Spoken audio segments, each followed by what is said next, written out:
Today, we're looking at the UK's membership of the European Union and what could change if we were to leave in the upcoming referendum. It's safe to say that a lot of the debate has been about immigration. So we'll start by taking a look at exactly how the EU affects it. As an EU member, we have to accept immigrants from other EU countries. That's a non-negotiable rule. Right now, there are 65 million people living in the UK, and 3 million of them are European immigrants. However, the EU actually only accounts for about half of all immigration to the UK, and European immigrants pay more in taxes than they cost us in benefits. But there are issues facing the UK that may be made worse by immigration, including a shortage of housing and long waiting times and lack of hospital beds in the NHS. Some campaigners are also worried about immigration causing crime and terrorism, although the UK can't be forced to accept any EU directives on justice and security, and we can close our borders or turn away immigrants if UK security is at risk. However, it's important to note that leaving the EU does not guarantee a drop in immigration.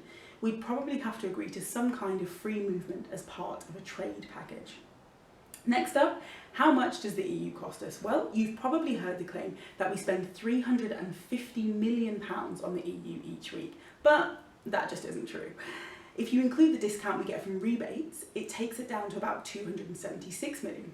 Plus, a lot of that figure still includes money used to support groups in the UK, including farmers, universities, businesses, and some of the poorest areas in the country, although those groups are the EU's choice, not ours.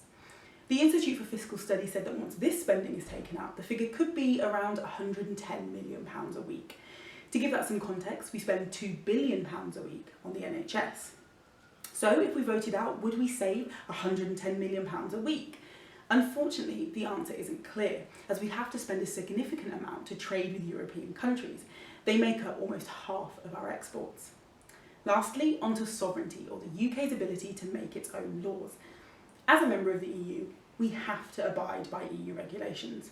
But they aren't just handed down. Any new regulation has to go through the Council of Ministers, which our government attends, or the European Parliament, where we have 73 MEPs representing us. And although we can be outvoted, in practice we usually agree with proposed legislation. Since 1999, UK ministers have won a vote 2,474 times and only lost 57.